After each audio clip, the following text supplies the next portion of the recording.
बंधुगण जदि आपणकर चिंताधारा उच्च रहिबो तेबे आपणकर कार्यगुड़िक मध्य स्वयंचालित भाव में उच्च होइजिवो एवं जेतेबेले कार्यगुड़िक उच्च हेबो सफलता साधारण नुहे बरं विराट एवं स्थायी भाव में समान हेबो। यह हेउची जीवनर सबुठारु बड़ सत्य।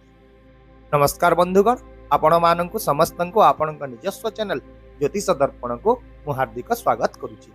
बंधुगण, आपण माने समस्ते जो मुहूर्त पाई अपेक्षा करी रहितिले ताहा एबे आसी जाइछि। मंगलंकर राजत्व जनवरी 15 तारिख रु आरंभ होई जाइछि। दीर्घ 1.5 वर्ष पर मंगल मकर राशि रे उच्च अवस्था रे गोचर आरंभ करि दैछन्ति। जेतेबेले मंगल मकर राशि रे उच्च भाव रे रहितांती सेतेबेले केवल गोटिए किंबा दुईटी क्षेत्र रे नुहे बरं जीवनर अनेक दिगरे परिवर्तन गुड़िक दृश्यमान होता है। तेणु यही गोचर समस्त राशि पाई किछि ना किछि विशेष फलाफल निश्चित भाव में आनीदेव। किंतु आज आम यही वीडियो रे विशेष भाव में धनुराशि विषय रे ही आलोचना करिबा। धनुराशि जहाँकि राशि चक्र हेउछि नवम राशि। धनुराशि को अधा मनीष एवं अधा घोड़ा बोली मध्य विवेचना करा जाए।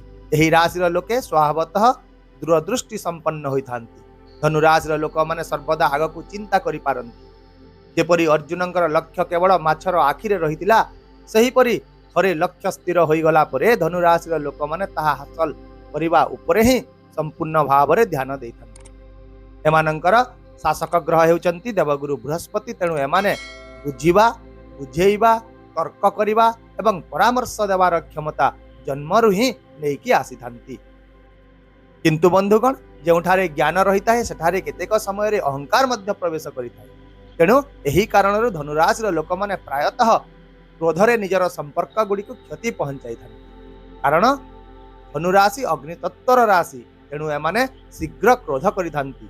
यही क्रोध केतेक समय रे परिवार ठारू दूरता, स्वामी स्त्री मध्य मतभेद एवं प्रेम संपर्क रे तिक्तता सृष्टि करिथाय।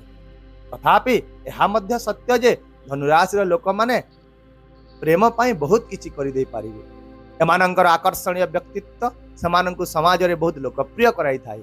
किंतु खराब खाद्यपेयर अभ्यास एवं अत्यधिक भोग विलास मध्य कुतूलता एवं स्वास्थ्य समस्यार कारण होई थाई। किंतु एबे आसंतु मंगलंक विषय आमे आलोचना करिबा। कारण मंगल हेउचंती समस्त परिवर्तन मूल दुआ।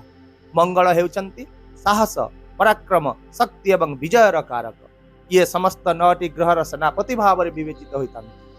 यह सहित बृहस्पति एवं मंगल को मध्य सर्वोत्तम बंधु भाव में विवेचना करा जाए। ये हेउचंती समस्त 9टी ग्रहर सेनापति मध्य। यह सहित बृहस्पति एवं मंगल को सर्वोत्तम बंधु भाव में मध्य विवेचना करा जाए। एवं जेतेबेले बंधुत्वपूर्ण ग्रह गुड़िक सहयोग करिथांती फलाफल मध्य विशेष भाव में व्यक्ति पाई शुभ होता है। तेबे जनवरी 15 तारिख रु फेब्रुआरी 23 2026 पर्यंत मंगल धनुराशि द्वितीय घरे अर्थात धन घरे गोचर करिवे।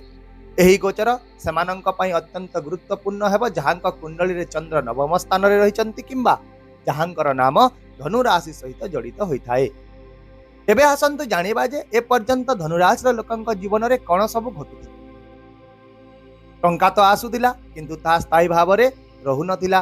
संचय कमी गला, ऋणर भार बढ़िबा को लागिला, परिवार रे अशांति देखाई गला, स्वामी स्त्री मध्य फाट सृष्टि हैला, प्रेम संपर्क मध्य दुर्बल होई गला, छात्र छात्री माने पाठ पढ़ारे मोटे आग्रही न हेले, निज पिला मानक ठारू भावप्रवण भाव रे आपण दूरेई जाउथिले, काम गुड़िक हठात बंद हो जाउथिला, केते लोक चाकरी मध्य हराइछंती, किछि टंका हराइछंती, संपत्ति कारबार चूड़ांत हेबा पूर्वरु अटकी जाउथिला।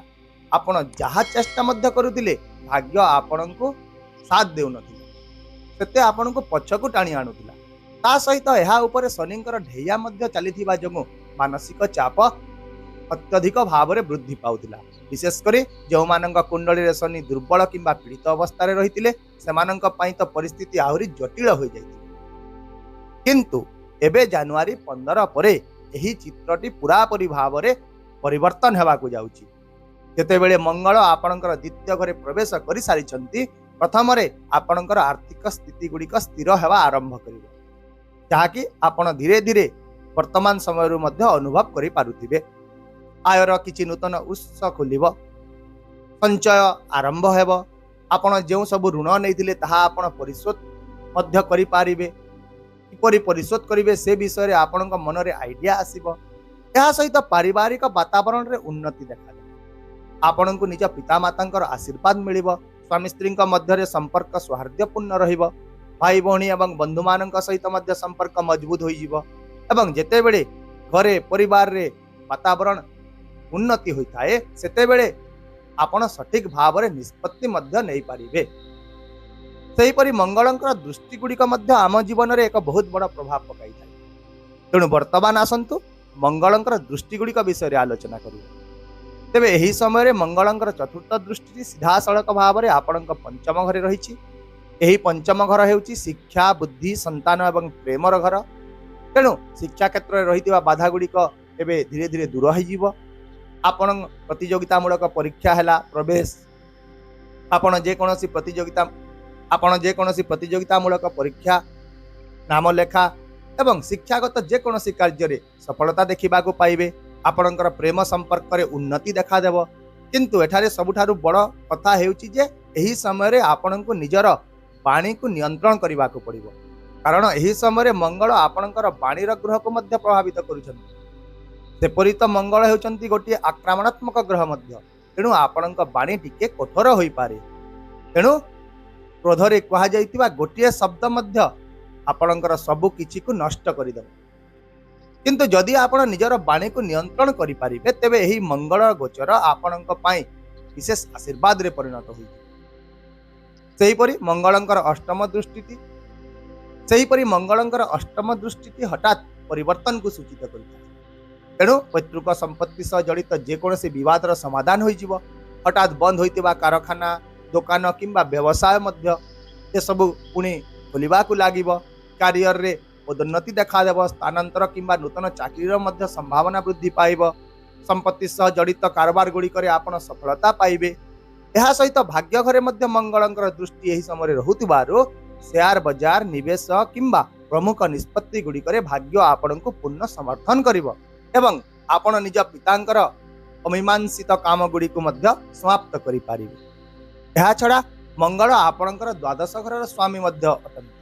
तेणु विदेश यात्रा भिसा प्रवास पीएचडी किंबा लाइसेंस संबंधी काम गुड़िक यही समय निश्चित भाव में समाप्त हेब। अनावश्यक खर्च गुड़िक धीरे धीरे ह्रास पाइब। केवल यही समय आपण गोटे कथा मन रखंतु जे आपण निजर क्रोध एवं वाणी ये दुईटी को नियंत्रण रे रखंतु। कारण यही गोचर समय धनुराशि पई यह हेउची ही सबुठारु बड़ परीक्षा। यदि आपण ये दुईटा को निजर नियंत्रण रे रखिदेले तेबे आपण को सफलता पाइबा ठारू केही अटकाई पारिबे नाही। यह मन रखंतु। तेबे वर्तमान आसंतु किछि प्रतिकार विषय आलोचना करिबा। जेहेतु बृहस्पति हेउचंती धनुराशिर स्वामी धनुराशिर शासक। तेणु बृहस्पति को शक्तिशाली करवा ही आपणक पई अत्यंत जरूरी। तेणु प्रतिदिन ओं ग्राम ग्रीं ग्रुम सह गुरुवे नमः यही मंत्र गोटे माला जप करंतु अथवा आपण ओं गुरुवे नमः मध्य जप करि पारिबे। निजर गुरु मानंकु सम्मान करंतु। ब्राह्मण एवं वृद्ध मानंकर सेवा करंतु। हनुमान चालीसा एवं सुंदरा कांड पाठ करंतु। ता सहित प्रभु हनुमान को एक वस्त्र चमेली तेल एवं सिंदूर अर्पण करंतु। जेकोसी मंगलवार दिन हनुमान मंदिर रे एक त्रिकोणीय पताका उत्तोलन करंतु। यही उपचार गुड़िक बृहस्पति एवं मंगलंकर शुभ प्रभाव को बहुगुणित करिबो एवं आपण हनुमानंकर विशेष आशीर्वाद मध्य पाइबे। आशा करूची जे आपण निश्चित भाव में संपूर्ण विश्लेषण टी भल भाव में बुझी पारिथिबे। यदि आपण मोर यही मार्गदर्शन को अर्थपूर्ण मन करुचंती तेबे आम चैनल को सब्सक्राइब करने को भूलंतु नाही। वीडियो टी को लाइक कर दियंतु एवं कमेंट रे आपण निजर अभिज्ञता निश्चित भाव में शेयर करंतु। तेबे पुणी देखा हबा आउ एक नया वीडियो रे। से पर्यंत आपण समस्तंकर जीवन सुखमय हेउ यही प्रार्थना सहित रहुची। नमस्कार। जय जगन्नाथ।